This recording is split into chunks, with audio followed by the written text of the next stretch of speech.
This morning, when I woke up and I looked at my Twitter feed, the first video I saw was of a group of people that had gathered around a police station, and they were once again demanding that some alleged blasphemers should be handed over to the crowd for mob justice.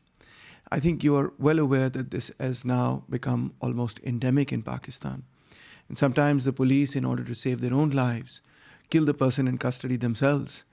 And generally when these cases do end up going in court, judges and lawyers are terrified of managing such cases, because if they give a verdict which is not in favor of the mob, they are afraid that they may put their own lives in jeopardy. So political Islam has become very, very strong in Pakistan, but the shape it has assumed, unfortunately, is one that is associated with violence and mob justice.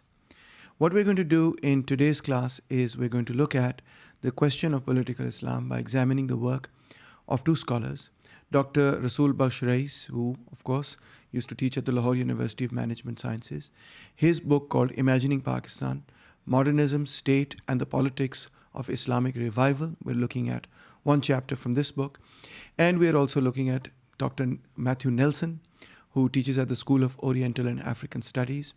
His chapter is on Pakistan in Rethinking Political Islam in Shadi Hamid and William McCart's.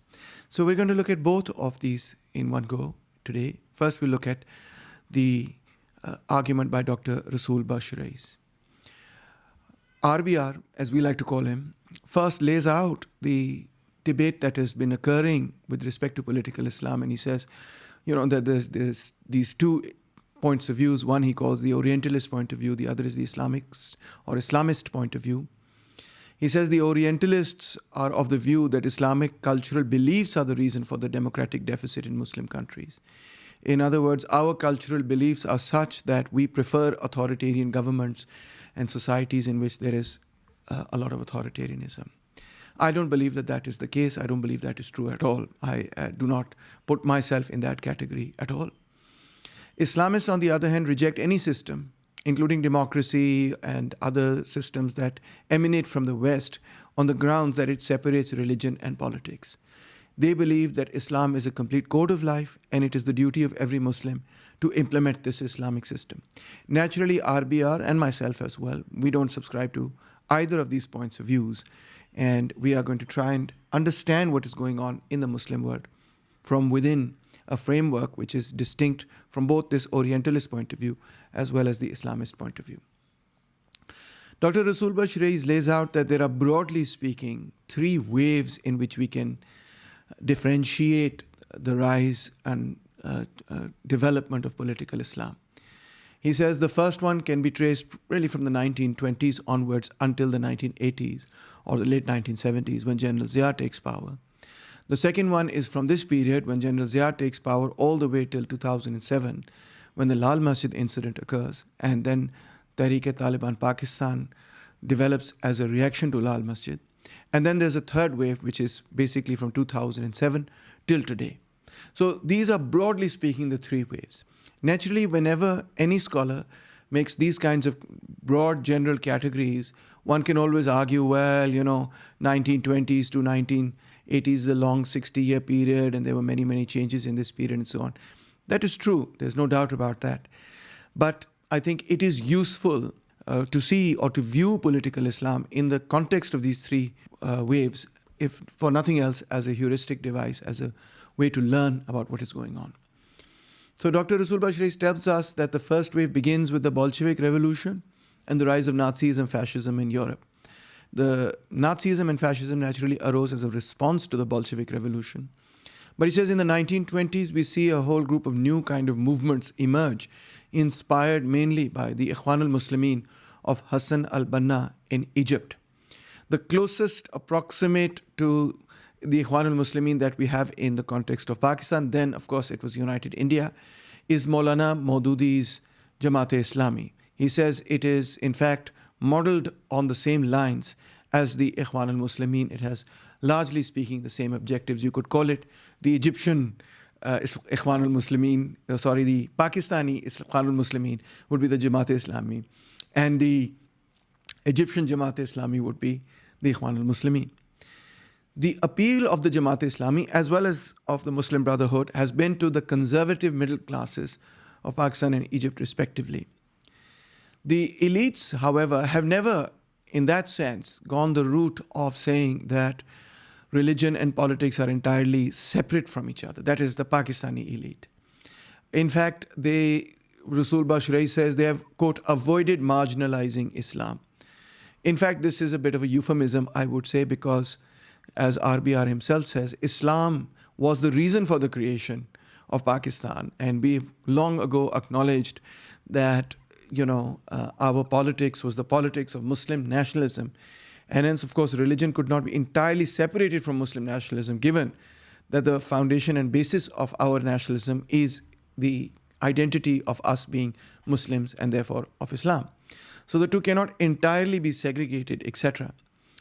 But nonetheless, the idea was present that the early Muslim League was not really a theological organization. It was not ruled by theocrats. It was not an organization that drew its strength from the traditional ulama. That also is very clear.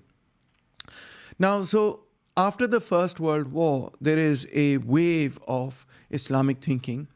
Although RBR doesn't point this out, but I think that we can associate it in the context of South Asia with the Khilafat movement in particular.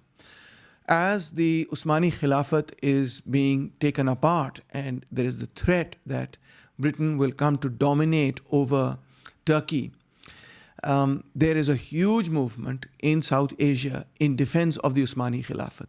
It galvanizes, mobilizes really hundreds of thousands, if not more, Muslims across South Asia. And the Congress Party in Gandhi they are very astute in this regard, that they connect with this Khilafat movement. They connect the Congress Party with the Khilafat movement and make it into a general campaign of non-cooperation against the British.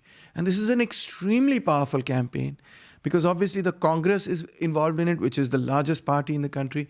And of course, the Jamiyat-e-Ulema Hind is also involved in it, which is the largest Muslim party. So this is a huge wave.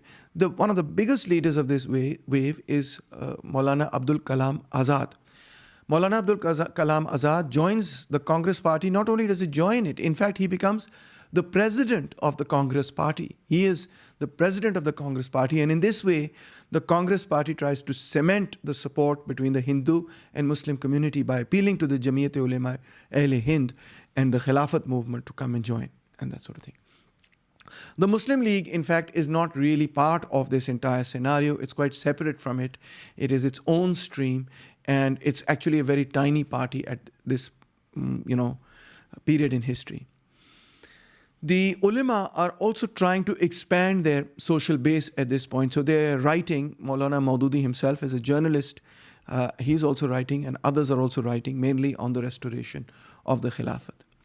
Over time, we see that this writing develops into the idea that Islam is in danger from Western institutions, which include liberalism, it includes nationalism, it includes socialism, it includes fascism, all of these things. And that Islam is an alternative to all Western political institutions, all of them. And one of the organizations that spearheads this idea is the Jamaat-e-Islami, which recruits mainly from urban educational institutions, which is different from the Jamiyat-e-Ulema Islam, the JUI, which is the party of Maulana Fazlur Rahman, which recruits from madrasas and from rural areas. So there's an urban Islamist party and a rural Islamist party, and there are other differences between them as well. For example, the JUI is mainly a Deobandi Jamaat, and the Jamaat-e-Islami does not claim to be Deobandi or Barelvi, etc. It tries to be, to the best of its ability, non-sectarian in that regard. But overall, the support base of the JI and the JUI, which are the two main big political parties of the right wing in Pakistan that are religious political parties, the author writes that their support in terms of electoral power has been shallow. It's actually not that strong. If you want to go into more detail with respect to this is an excellent book by Harun K. Ullah. It is called Vying for Allah's Vote. It looks at and examines what is happening with the right-wing vote for religious parties. RBR himself says that this is because Pakistan is mainly a moderate society. And these parties are actually much more right-wing and much more conservative and much less moderate than Pakistani society.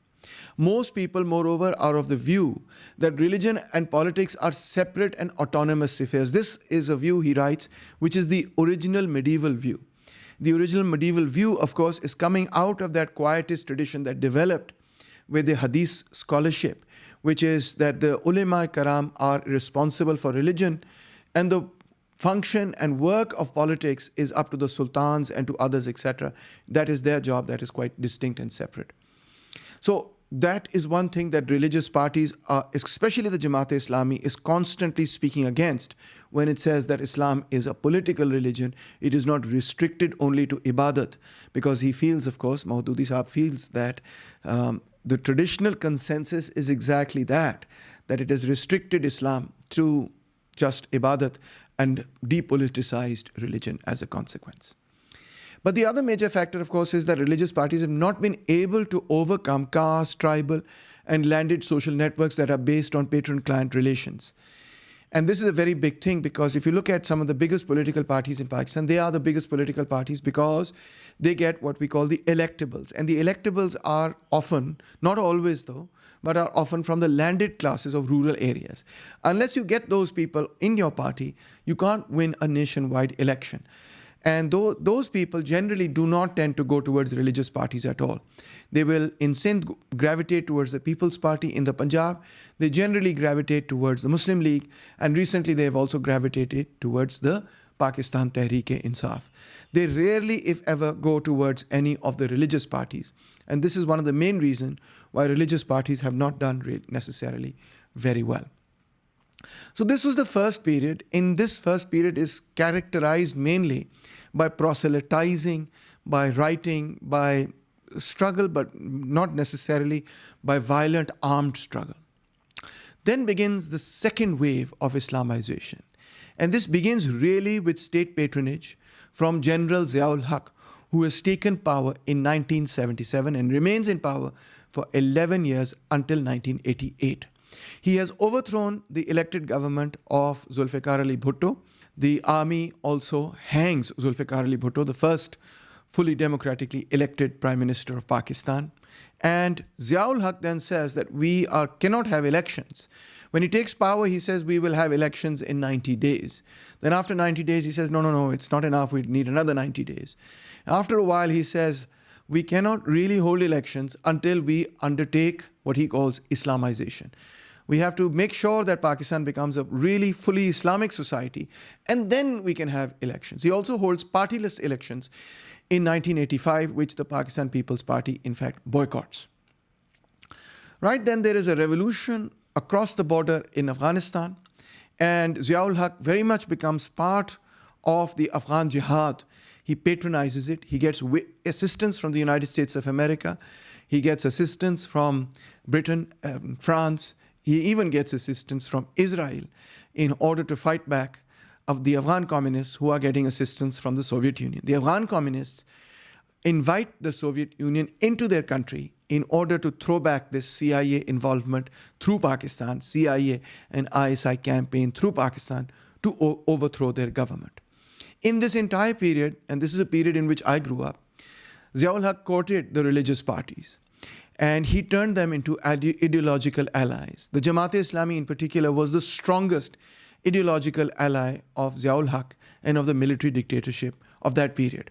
It almost felt like the Jamaat-e-Islami was really the party that was in power at that time, because the entire concept of Islamization, the kind of Islamization that the Pakistani state was undertaking, was the kind of Islamization that had been elaborated by Maulana Maududi. So if you look at in an earlier period, for example, you look at the dictatorship of Ayub Khan and you look at the dictatorship of Ziaul Haq, they are quite different.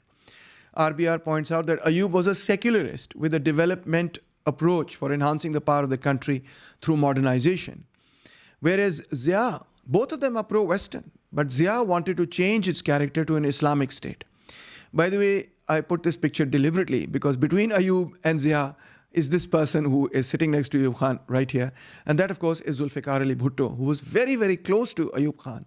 At this point, he was the foreign minister of Ayub Khan, etc. He was later became the civil marshal or administrator. He was considered to be the blue-eyed boy of Ayub Khan. But then, of course, he develops differences with Ayub Khan, resigns from his positions, and becomes the opposition leader to Ayub Khan. And it is in his period that you see that Pakistan now moves towards in a direction which is more towards socialism and towards the left. And then it kind of, with Ziaul Haq, now Pakistan is now getting rid of that entire experiment with left populism of Zulfikar Ali Bhutto, and it moves back towards the right wing.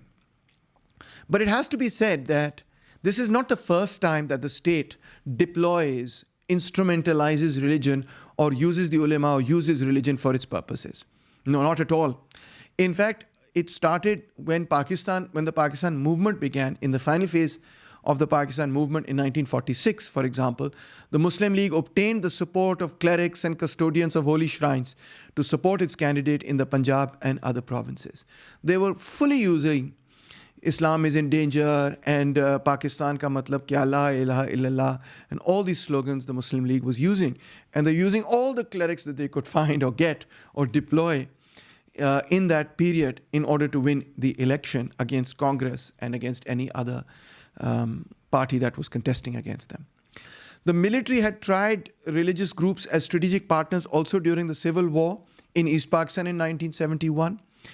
At this point, they had Al-Badr and Al-Shams Brigade of the Jamaat-e-Islami in Bangladesh. And in fact, the Jamaat-e-Islami of Bangladesh worked very closely with General Rao, who was in charge of the operation, before Tika Khan, etc. But he was in charge of it at the intelligence level. And the Jamaat-e-Islami was working very closely with him. And this, of course, is admitted by him in his own book, etc. And so General Yahya was, of course, using the Jamaat-e-Islami and other Islamic forces against the Awami League, which was the largest party of Pakistan in the 1970s. It was larger than the Pakistan People's Party. It had swept the election in East Pakistan. The Jamaat-e-Islami mobilized its cadres and constituency to assist the army in countering the secessionism of the Awami League.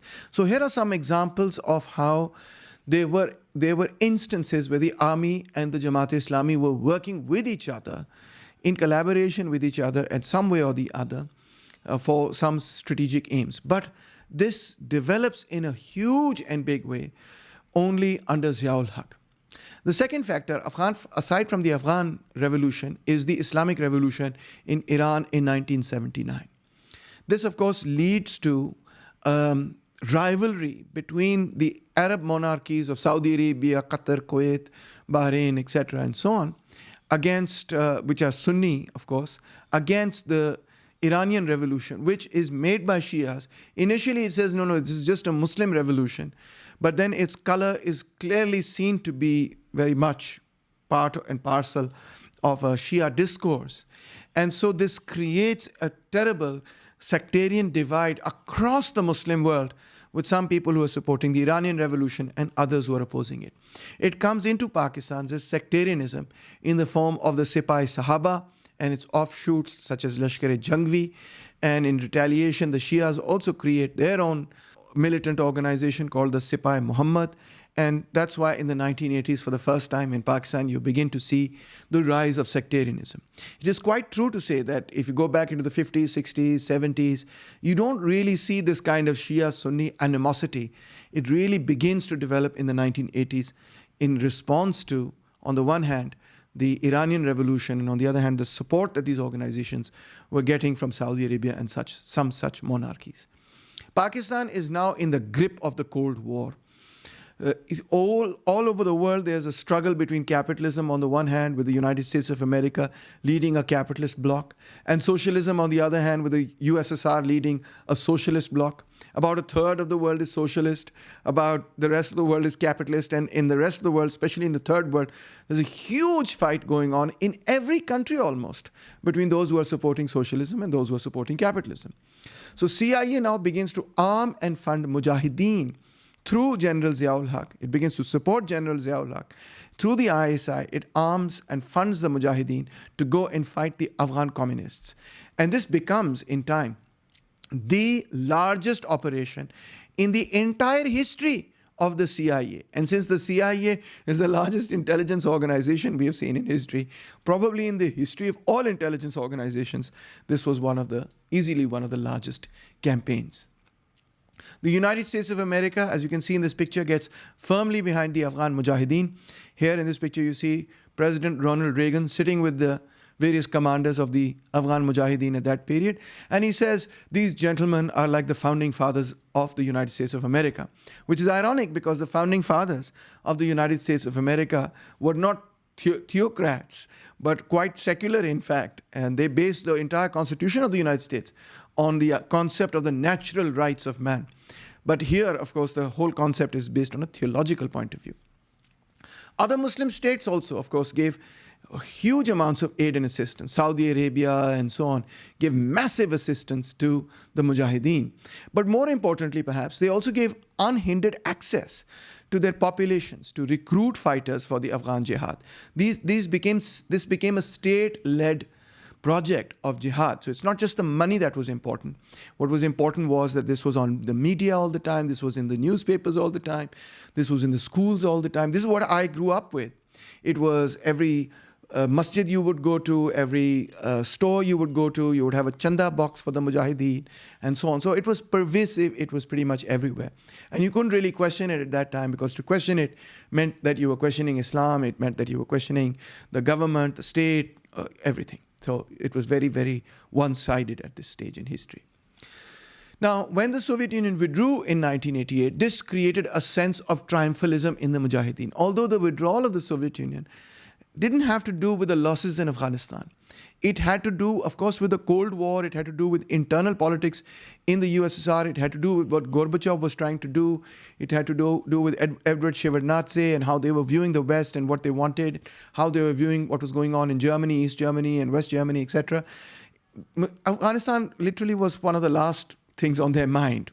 Not that it wasn't important, it was, but it wasn't central to what happened vis-a-vis the breakup of the Soviet Union. But that's how the Mujahideen thought of it. They said, look, we have defeated and brought to its knees the second largest superpower, and we have won. And now a section of the Mujahideen said, okay, just as we defeated the Sassanid Empire, now it's the Byzantine Empire's turn. In other words, it's the turn of the United States of America. So they then, of course, turned in that direction. The thing about this particular period is, RBR writes, that this is a form of state-led Islamization. Islamization in Pakistan does not emerge from the bottom up. It's not a grassroots movement of that kind where, spontaneously people say, oh my God, we want to have Islamization in the country. Not at all. In fact, the grassroots movements really were with the left wing. They were with the Awami League, for example. They were with the People's Party. They were with the National Awami Party and so on. This was really a state project, also funded and supported by the CIA and other Western allies. It was, Rasul Bux Rais says, designed, directed, and enforced from the top on the ruse that Pakistan was an Islamic society and the country was created in the name of Islam, and that it was a reflection of popular sentiments. So it's a ruse. By ruse, we mean that it's a fake sort of justification for this top-down project, etc. The idea is that it reflects popular sentiments, but actually Ziaul Haq was not a popular president in Pakistan. Zulfikar Ali Bhutto was the popular leader of Pakistan. So in this way, we see that political Islam becomes a firm ally of the Pakistani state. The Pakistani state has used and deployed political Islam before, but now they are very strongly joined with each other. And the policy makers also view similarly the Taliban movement through the same security and foreign policy lenses. We'll just talk about that. That, of course, emerges from the doctrine of strategic depth. Now, whereas the Mujahideen fought with the Afghan communists and also with the Soviet Union, and after the Soviet Union decided that it's going to withdraw in 1980, well, it began withdrawing really in 1986 and completed its withdrawal by 1988, the 7 different fronts of the Mujahideen that were fighting against the Red Army could not agree with each other. They could not see eye to eye. So there was a civil war now between the people who were fighting the Soviet Union. This is the Mujahideen civil war. Most people don't realize that when the Soviet Union withdrew, peace did not come to Afghanistan. In fact, there was further civil war in Afghanistan. On the one side was the Northern Alliance that was led by many, but one of the key figures was Ahmad Shah Massoud. And the ISI was not happy with the Northern Alliance. The ISI saw that the Northern Alliance was far too independent of their control. So at first the ISI armed and equipped Gulbuddin Hikmatyar, who went in 1992 and he tried to dislodge the government in Kabul. And the destruction of Kabul, when you see pictures of Kabul and you see, how the walls are destroyed, etc., there are bullet marks everywhere and so on. That was not the Kabul of the 1980s.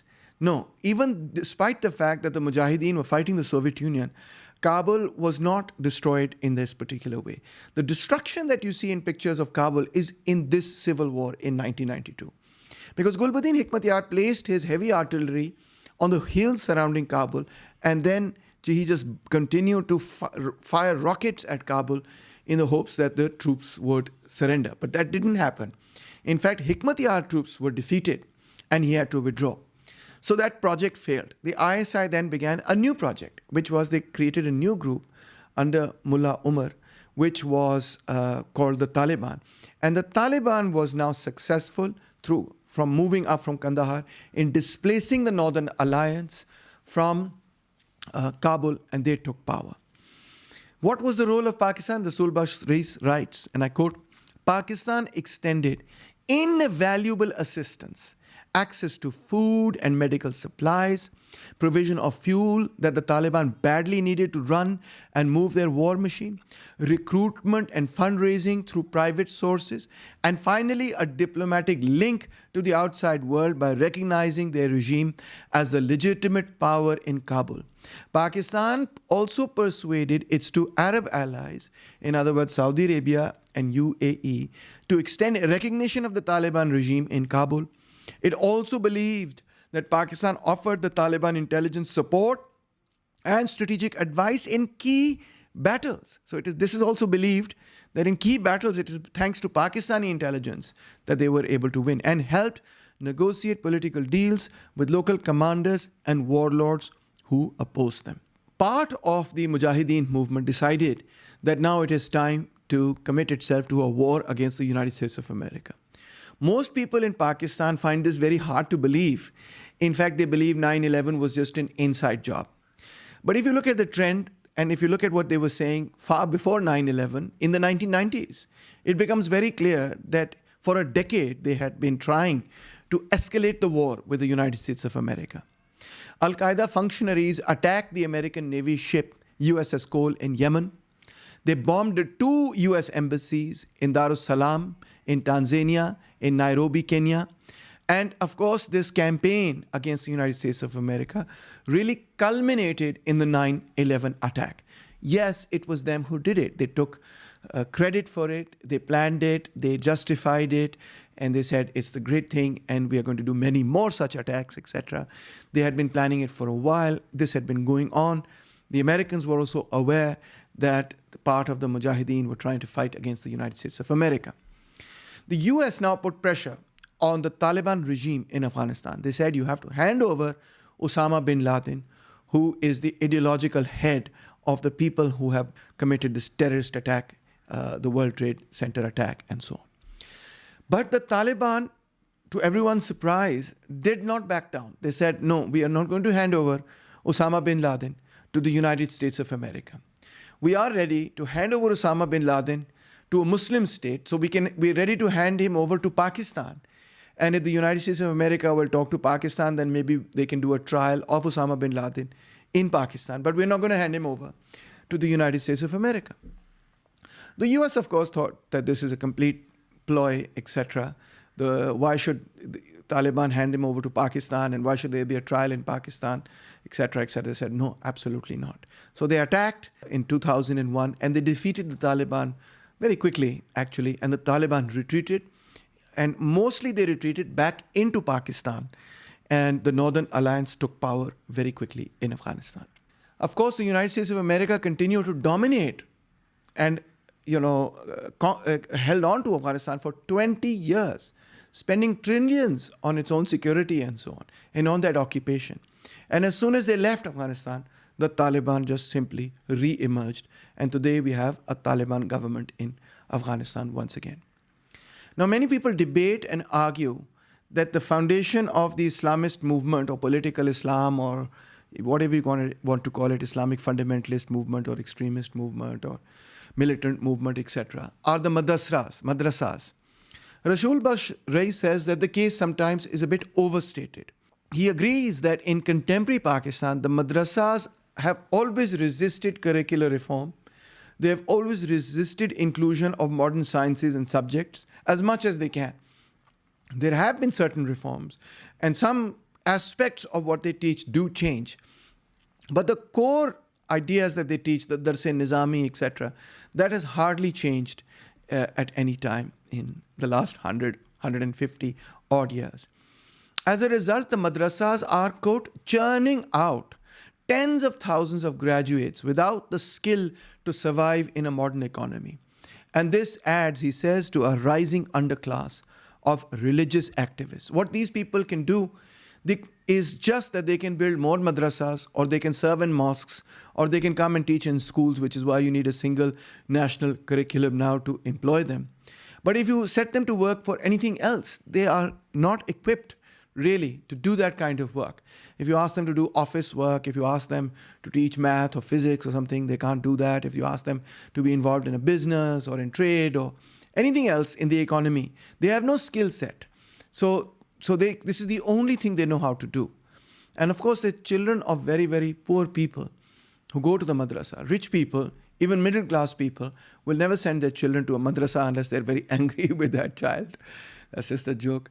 They would prefer to send that person to a government school, or better yet, to a private school.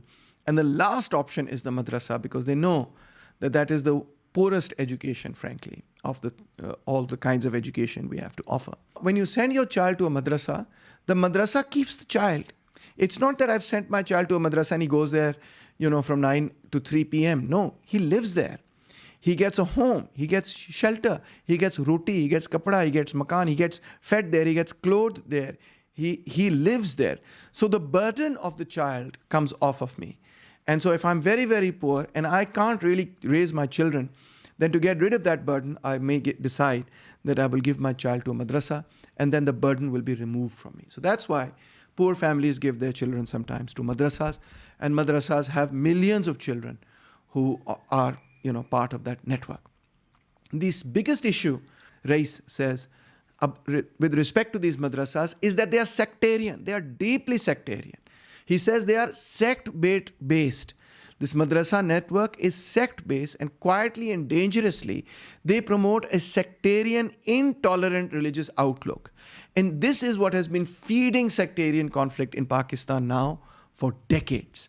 These madrasas are created with the intent of countering some other sect, and that is why they prepare their students with that mentality that your whole fight is against the Shia, or the whole fight is against the Deobandi or against the Barelvi, and so on and so forth. So this represents the second wave now. This whole period, really beginning from the late 1970s all the way till 2007, represents a period where political Islam in the context of Pakistan becomes an armed movement, a movement with weapons. And when it becomes an armed movement, it has done so primarily under the tutelage of the state and of the United States of America and that entire Cold War system that's going on.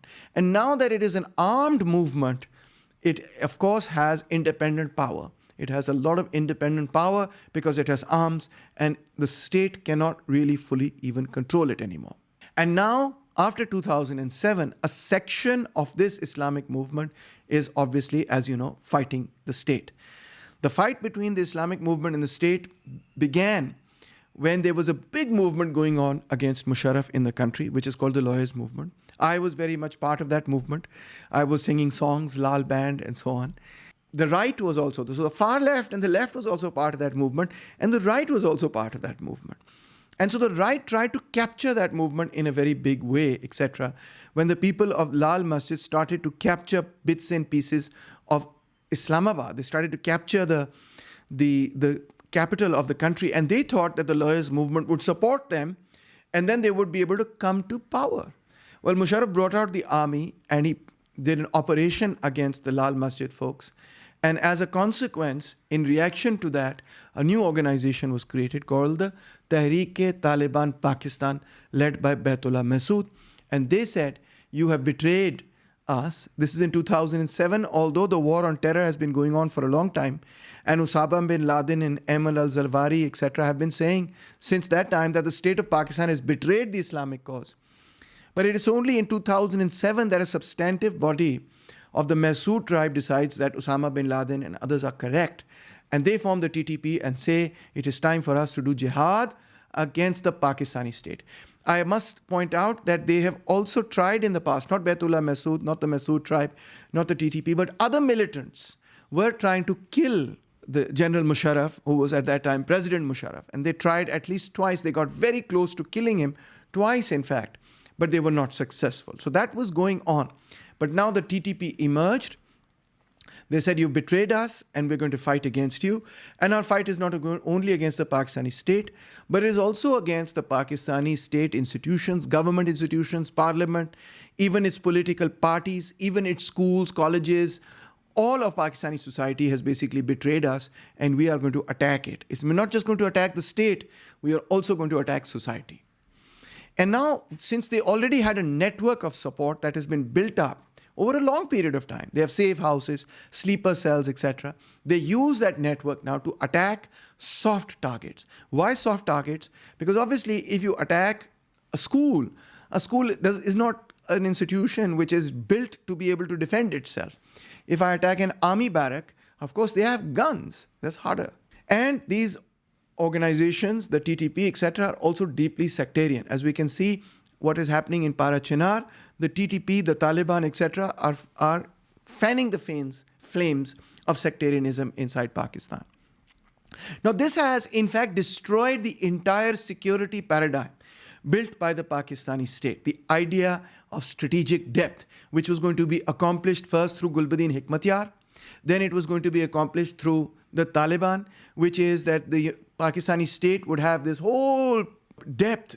It would have all of Afghanistan in which it could retreat, militarily speaking, but it would also have this ideological depth. In a certain sense, the whole concept of strategic depth was that Afghanistan and Pakistan are going to be like brother and sister states, and that they're going to work together against whom? Against India. So in that entire scenario, when Osama bin Laden and others start this war against the United States of America, the Pakistan army is saying, look, we didn't build these strategic assets to go to war with the US. US is our ally. We built you to go to war with the Afghan communists, to go to war with the Soviet Union, yes. But beyond that, we want you to go to war in Kashmir. We want you to help us in relation to India. We are not interested in this war that you've declared against the United States of America, because we are the allies of the United States of America. The existential threat to Pakistan, according to the military, does not come from China, does not come from the US, it comes from India. But that's not how the assets that they themselves built saw it. Part of them said, no, we have to fight the US. India is an irrelevant sort of thing. We have to fight the US because that's a superpower. India is not a superpower, so we're going to fight the US. And these were mostly the Arabs.